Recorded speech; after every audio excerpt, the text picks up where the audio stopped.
జయశంకర్ భూపాల్పల్లి జిల్లా ఘనాపూర్ మండలం జిల్లా పరిషత్ ఉన్నత పాఠశాలలో జిల్లా కలెక్టర్ భవిష్ మిశ్రా 10వ తరగతి విద్యార్థులకు ఫిజికల్ సైన్స్ పాఠాలు బోధించారు. ఈ కార్యక్రమంలో అధికారులు, ప్రజాప్రతినిధులు పాల్గొన్నారు. సో ఏ మిర్రర్ లో ఎప్పుడు కూడా వర్చువల్ ఇమేజ్ వస్తుంది. ఆల్వేస్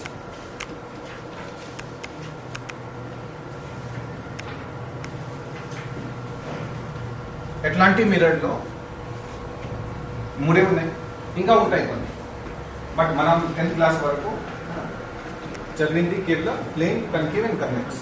సో మూడింటిలో ఏ మిర్రర్లో మనం వస్తువుని ఎక్కడ పెట్టినా వర్చువల్ ఇమేజ్ వస్తుంది. వర్చువల్ ఇమేజ్ని తెలుగులో మిథ్యా ఇమేజ్ అంటే రియల్ అంటే వర్చువల్ రెండు ఉంటాయి కదా. మిథ్యా అంటేనేమో స్క్రీన్ పైన పడతారు, రియల్ పైన. రియల్ వర్చువల్ అంటేనేమో ఓకే. సో మిథ్యా ప్రతిబింబం అనేది ఏ మిర్రర్లో ఎప్పుడు ఎక్కడ పెట్టినా వర్చువలే వస్తుంది, మిథ్యా వస్తుంది. రియల్ అనేది ఎప్పుడు రాదు. రియల్ అంటే నిజం. కాన్వెక్స్ అందరికీ కాన్వెక్స్ ఆన్సర్ ఉందా?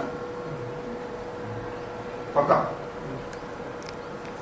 అంటే కాన్ఫిడెంట్ గా చెప్పాలి. నేను చాలా సింపుల్ క్వశ్చన్ అడిగాను. కాన్వెక్స్. ఓకే. సో అది కరెక్ట్ ఆన్సర్ కాదు. యాక్చువల్ ప్లేన్ మిర్రర్ లో కూడా ఎప్పుడు కూడా వర్చువలే వస్తుంది. Plane mirror. వర్చువల్ అనేది ఏంటి? దర్పణంలో చూసేది. మీరు దర్పణంలో ఏదైతే చూస్తున్నారో దాన్ని మన మిథ్యా